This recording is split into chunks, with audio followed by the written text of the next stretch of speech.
In the sweltering late summer of 1590, John White stepped onto the shores of Roanoke Island. He had been away for 3 years, his return delayed by the massive naval war with the Spanish Armada. He expected to be greeted by the sounds of a functioning settlement and his family, including his granddaughter, Virginia Dare, the first English child born on American soil. Instead, he was met with an absolute silence.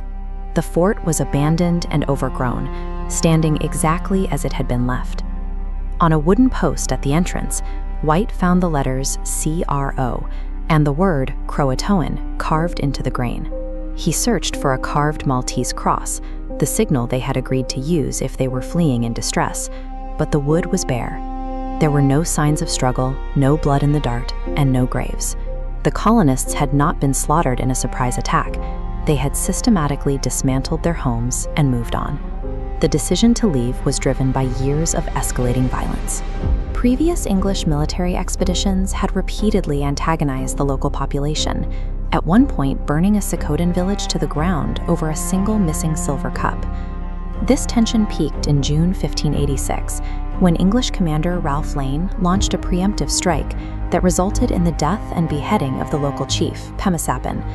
This bloodshed ended any hope of a stable alliance. When the 1587 civilian colony arrived, they were stepping into a landscape where staying at the Roanoke fort was no longer a viable option for survival. In 2012, researchers at the British Museum re-examined John White's original watercolor map, La Virginia Parse, looking for details that had been overlooked for 4 centuries. Their focus settled on 2 small paper patches glued to the surface of the map, which were previously dismissed as simple corrections to the drawing. Viewed under multispectral ultraviolet light, a hidden icon appeared beneath one patch, a 4-pointed Renaissance-style fort. Located exactly 50 miles inland, it aligns with White's journal, confirming their plan to remove to the mainland. White likely added the patch to keep the colony's destination a secret from Spanish rivals, turning the map into a strategic document for long-term survival. Archaeologists followed those coordinates to a site in Bertie County, North Carolina, called Site X, to look for physical evidence of the settlers' presence. In the soil, they unearthed fragments of Surrey, Hampshire borderware, a greenish-glazed English pottery used by 16th century households. This pottery is a chronological marker. It was a common import during the Roanoke era, but had ceased being shipped by the early 17th century. Crucially, Site X lacks an item found in abundance at Jamestown: clay tobacco pipes.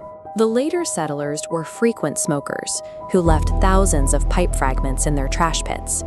The presence of 16th century ceramics alongside a total absence of 17th century tobacco pipes indicates that a small group of the Roanoke colonists successfully relocated to this inland position.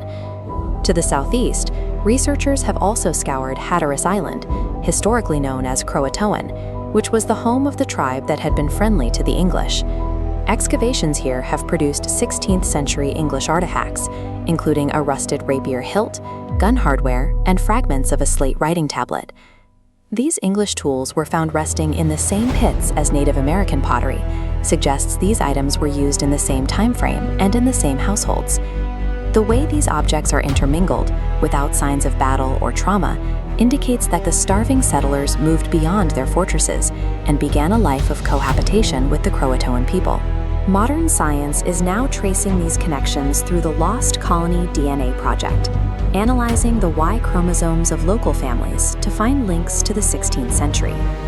The long-standing oral traditions of local indigenous groups, which maintain that the colonists were absorbed into their tribes, are now finding support in genetic data.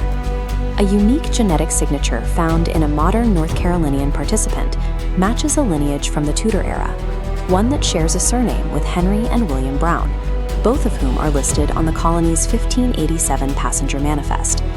For 400 years, we have searched for a colony that was never truly lost. They simply chose to survive by becoming part of a new American family.